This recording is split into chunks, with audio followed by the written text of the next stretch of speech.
Hi, John here, the Hat Guy. It's a crazy world we're living in right now. The entire dynamic of social interaction has changed dramatically in the last month or so. Why is the big question.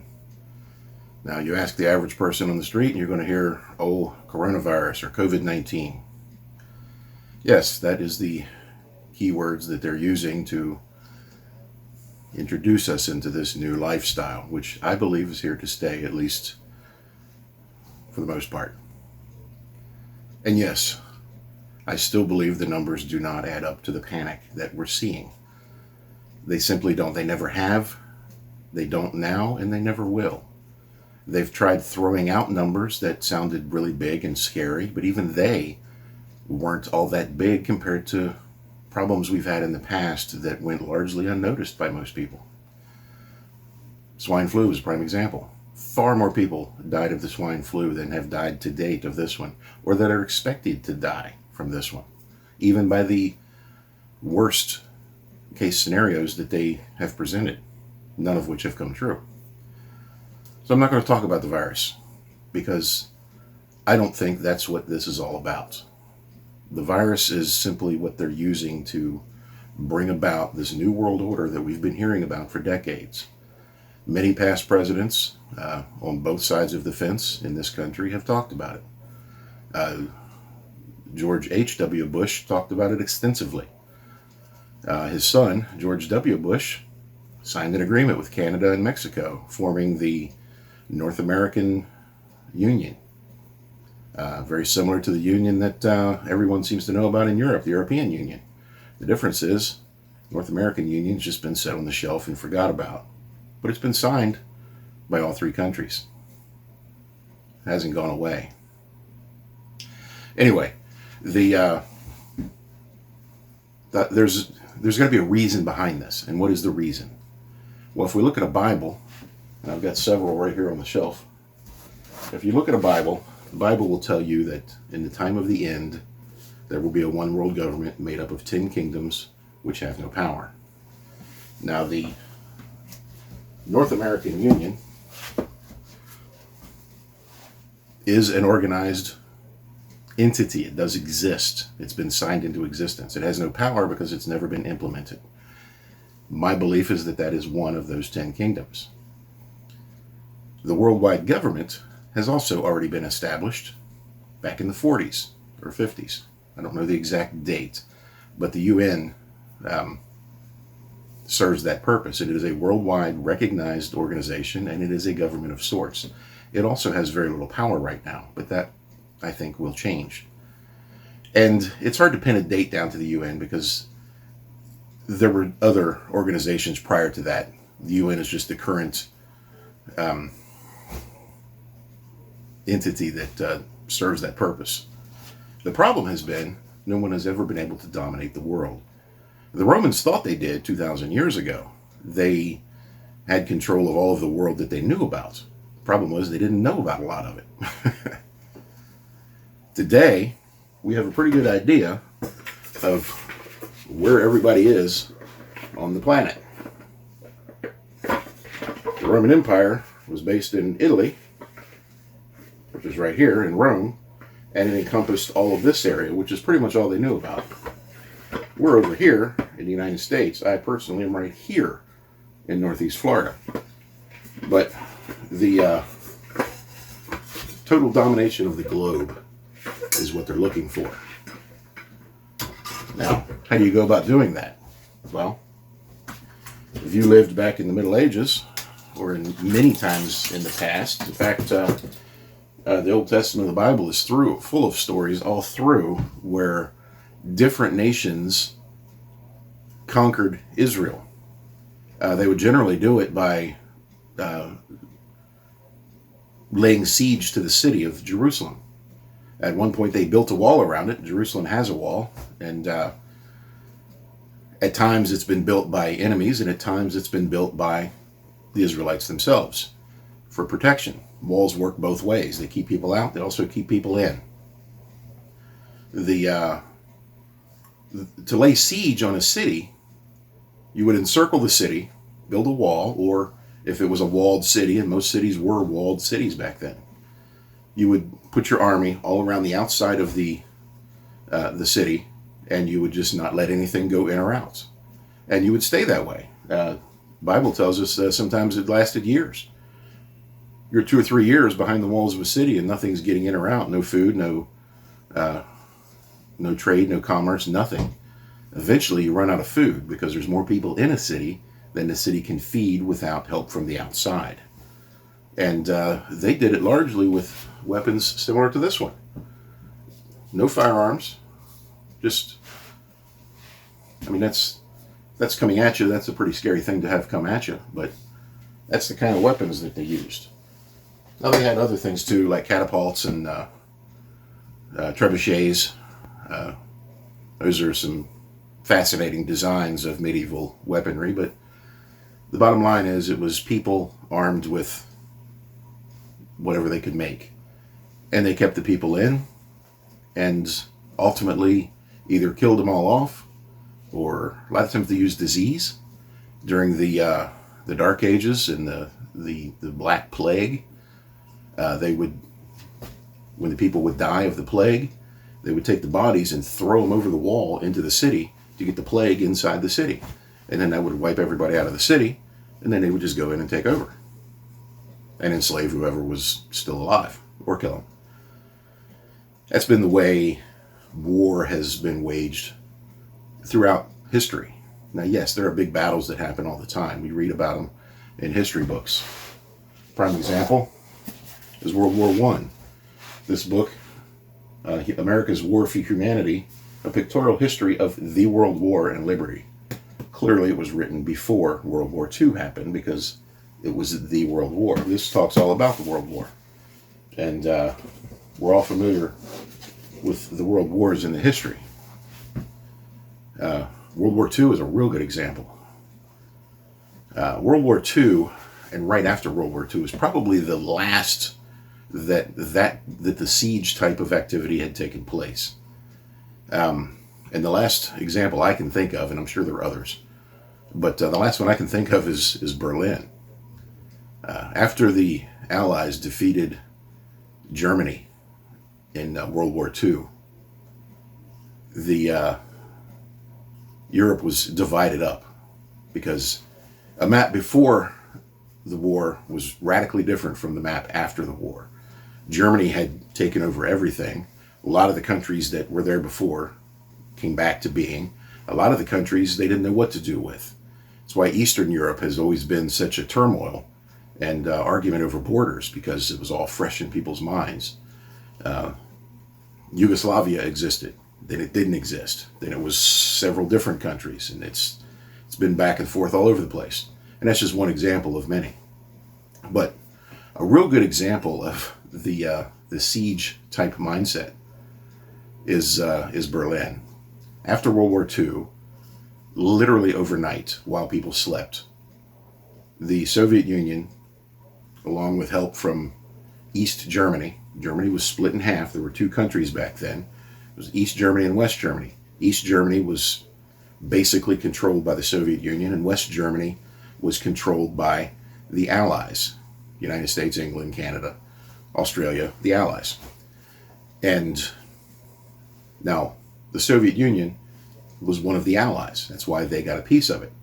And but the mindset started changing, because Americans are a nation built on the love of freedom, and we were founded as a republic.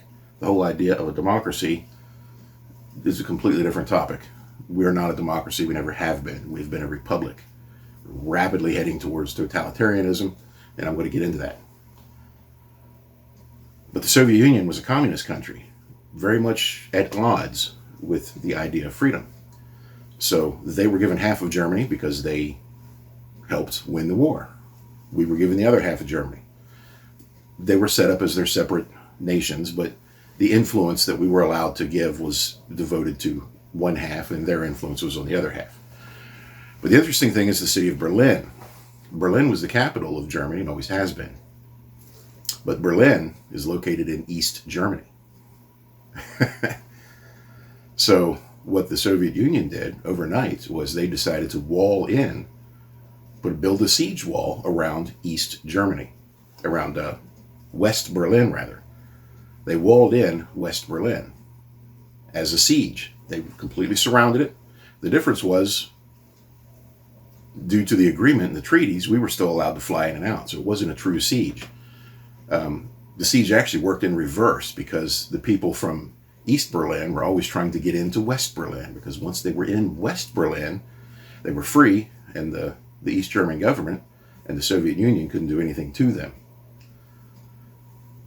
And so the wall actually didn't work in that favor. It worked in a reverse, but it worked in reverse because we could still get airplanes in to feed and for commerce and for food for the people in West Berlin, because West Berlin was still the capital. It's still the main hub of everything that was going on.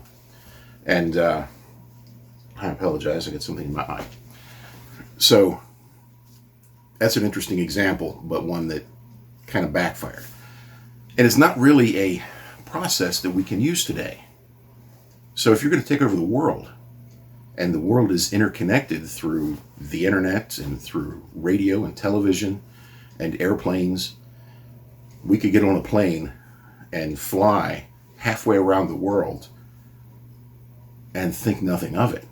I have friends who I've personally met in person who live all around the globe. And it's because of the modern technology that we have. Airplanes, trains, cars, that type of thing. 100 years ago, all of that was in its infancy, and 50 years before that, it was unheard of. So yeah, things have changed. So how do you lay siege to people on a global scale in order to dominate it?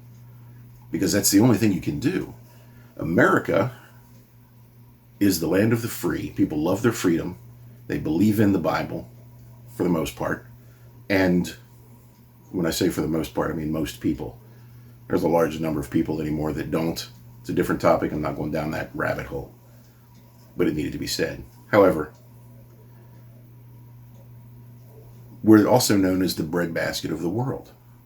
We feed the world. We have crops, we have farms, we have livestock, and this is what we do. So how do you defeat a country that is technologically advanced, has people who love freedom and are allowed to own firearms? There's one right here. And are willing to use it when they need to. You got to come up with a different plan. The whole idea of sieging a city, laying siege to it, still works. I believe we're in the middle of one right now. Most people fail to see it, but right now, in this country and around the world, people have lost the freedom to do what they want. In this country, it's especially devastating because if I get the notion that, I would like a steak dinner today and I would like someone else to cook it for me, I can get in my car, drive to whichever restaurant I choose to, sit down and order the meal that I want, eat it and as much else as I want, and then go wherever I want after that. Whether I wanted to go home or go to some other place and do some other thing was my choice. That choice has been taken away from us. And we let it go without fighting. We literally said, please take our freedom from us because we don't want it anymore and we feel safer without it. Not only that, but we're going to start telling on people, just like we did when we were in grade school, who are not complying. Yeah, that's a thing. There's been several states, California being one of them, where the government is starting to encourage you to tattle on your neighbor if your neighbor is not complying with this self-isolation, shelter-in-place, quarantine, house arrest, whatever term is most appropriate. I prefer house arrest because that's the most appropriate term. But if you're not complying with that, your neighbor sees you, he can call a phone number up, and in California, they will reward him financially for telling on his neighbor. Well, who came up with that idea? Let me think. Adolf Hitler did that. I started with the youth. You ever heard of the Hitler Youth? It's an interesting topic to look up. They would take children when they were really young, brainwash them into their way of thinking, and then their whole job was to go home and then report back to the government all of the things that their parents were doing that went against what the state said was good and right. It's fascinating. It's hard to believe that that would work, but it worked, and it worked beautifully. And guess what? They're doing a very similar version of the same thing today. For decades, our children have been trained with the thought that they need to comply with what the government says. They've not been taught history. They've not been taught what the Constitution means, and that the Constitution and the Bill of Rights is a document that guarantees our God-given freedoms, and that's how it's worded. These are not freedoms that are granted to us by a government. These are freedoms that we have and are recognized as being ours. And what those documents say is that the government can't infringe upon those rights, meaning they can't take them away. The Second Amendment is in place to protect all of the rest of them. The Second Amendment means I have the right to own a firearm. That much was a given. It states it, but it was a given that I have the right to defend myself and to hunt for food. But what it goes on to say is that I have the right, and people like me, that uses the word militia, that the militia has the ability to overthrow tyranny when it appears.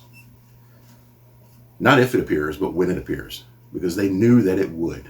Thomas Jefferson is rather famous for being quoted frequently for saying, when asked what type of government it is, he says it's a republic if you can keep it.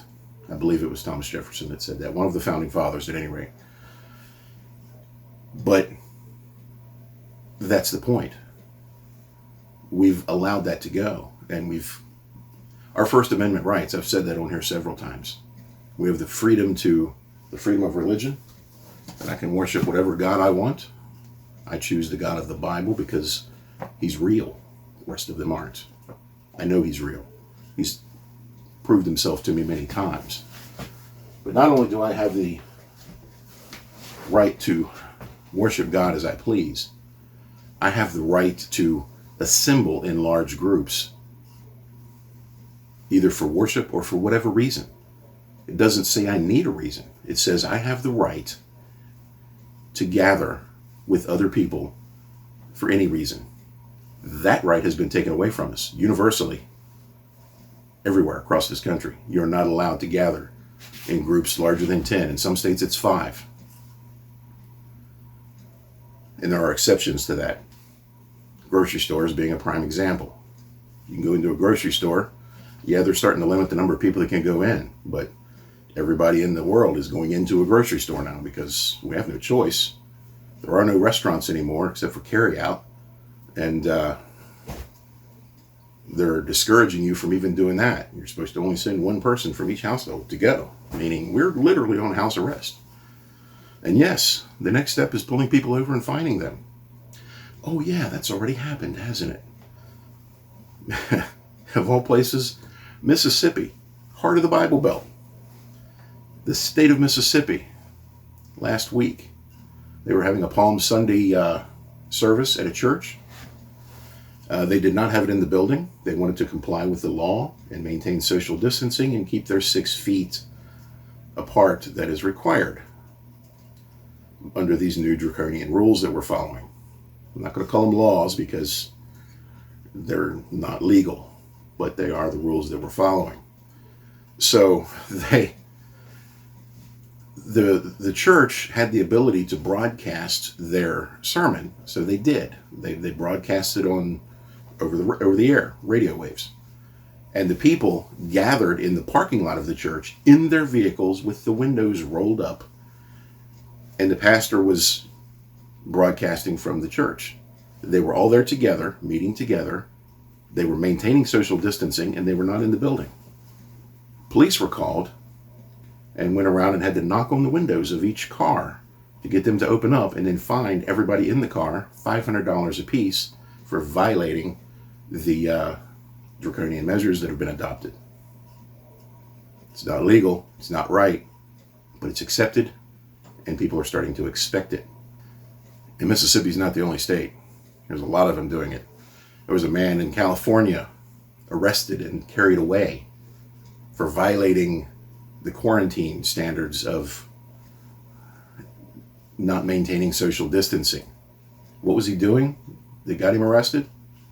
He was on a paddleboard. Paddleboard's kind of like a surfboard that you use an oar with, a paddle. You can only have one person on it at a time, and he was by himself. The beach was completely deserted. There was a pier nearby. Nobody was on the pier. Nobody else was on the water, and there were no boats nearby. There wasn't another living soul for a considerable distance, let alone 6 feet from him. But he got arrested because the beach has been closed for your protection.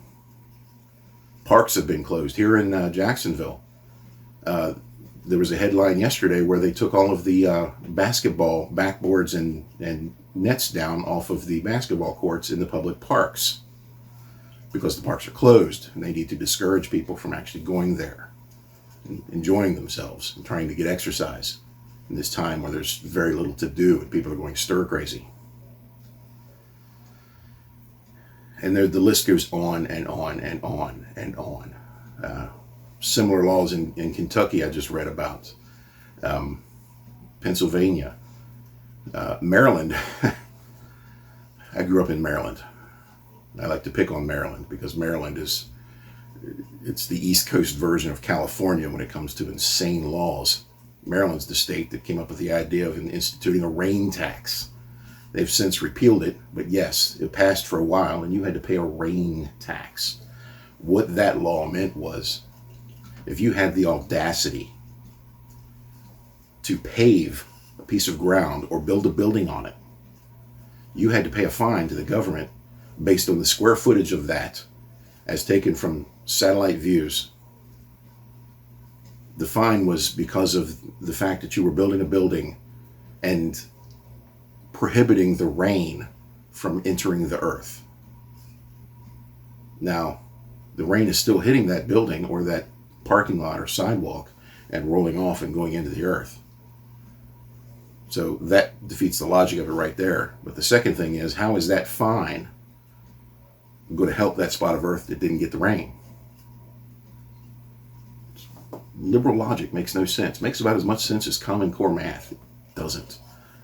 Anyway, I digress.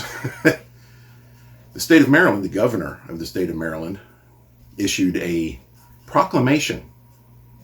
And I'll put a picture of it up here. Okay, that's what it says on it. A proclamation from the governor of the state of Maryland. Decreeing that, or proclaiming, since it's a proclamation, proclaiming that the Easter Bunny is an essential service and that the Easter Bunny will continue to be in existence and operating his normal duties on April the 12th. The word Easter is not mentioned in this document. Now, the state of Maryland doesn't allow groups more than 5 to exist anywhere. And you'll be arrested for, even thinking of entering a church. But the Easter Bunny is allowed to still do his thing. Why? It goes back to the Bible. The Bible is what we celebrate as Christians on Easter. We celebrate the fact that God's Son, Jesus Christ, came to this earth, died for our sins, was buried in a tomb, went to hell, and then defeated all of that. He defeated hell, death, and the grave, rose alive, paying the price for our sins. Easter Sunday is the day we celebrate that. But that doesn't go along with the fascist or communist mindset that is permeating the world right now, because they can't control God. The Easter Bunny they can control because he's fictional. God is not. So it's illegal now to do that. They're still pushing the thought that, yeah, you can worship from your home and it's just as good. The Bible says clearly to not prohibit yourself from getting together and to joining with like-minded people to worship God. It says don't do that. The government's trying to make us not do that. Yeah, you can watch a service on TV, but it's not the same. So why are they doing all of this? It all goes back to laying siege. Except right now they've got the entire globe laying siege to, not just one city. And what happened to the Second Amendment and the militia that's supposed to rise up and overthrow tyranny, at least in this country? It's a good question. Been wondering that myself. What's next on the agenda? That's a big question. Well, what's next on the agenda, as far as I can predict, would be martial law. We're not far from that already. I mean, right now we're at the border of being a police state where we're not allowed to leave our homes unless we're going to a pharmacy or a grocery store. And if you own a business, you've been ordered to shut your business down. And if you own a restaurant, you've been ordered to only sell things for carry-outs. And all in the name of, well, we need to protect ourselves from, this virus. Well, the bigger picture is, why are they doing it? Like I said, the numbers don't add up for the virus. It's not that. It's all about control. It's all about power. They want to institute a world government. And by they, I mean the people that have been behind the scenes pulling the strings all along.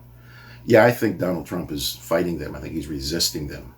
And I think he has all along. And I think that's really why he's seen such intense opposition throughout his entire presidency, because he is fighting them. But he's one man. Granted, he's in a position of great power. But this country isn't a monarchy. The president is only 1/3 of the government. You've got the president, you've got the Congress, and you've got the Supreme Court. Those three together are the balance of power. Well, the Supreme Court has been closed down for the duration of the crisis.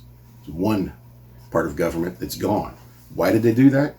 Because right now, the majority in there are conservatives, and they would not allow this. So they're closed down, and they're not going to reintegrate or redo it or do anything. Leaves the Congress. Congress is in recess right now. They're scheduled to come back on the 20th. However, Nancy Pelosi has said that the House is not going to return until the crisis is over. So there's the other government gone. The president is limited with what he can do from executive order. He needs Congress approval to do a lot of things. And Congress is now saying we're not going to do anything. So it's a stalemate, but it's if anybody other than President Trump, and I say it that way because not just Hillary Clinton, but if most other Republicans even would have won the presidency, not all, but most, we wouldn't even see the resistance that we're seeing. We'd already be in the police state, martial law. Would probably happened a couple of years ago. But the point is, the next step is martial law. Now, I believe that martial law will be a trigger for the militia, and they will start rising up. And I think the government knows that. So what's going to happen when they institute martial law? It's going to happen real quick, all at the same time, or one right after the other, in rapid succession. We're going to see the UN come in, because it's not going to be Americans coming to take your guns and your Bibles from you. It's going to be the UN. There may be Americans among them, but they will be wearing UN uniforms, or at least have the blue helmets on. And they're going to go around door to door and start collecting firearms. so that you can't rise up. They're also going to start collecting Bibles, because having faith and hope in a God is not something they can control. The other thing that they're going to start collecting: food and things that are deemed as essential supplies from people who are hoarding them. If you have more than a week or two worth of food in your house, they will take everything other than what they deem a week of worth of food is.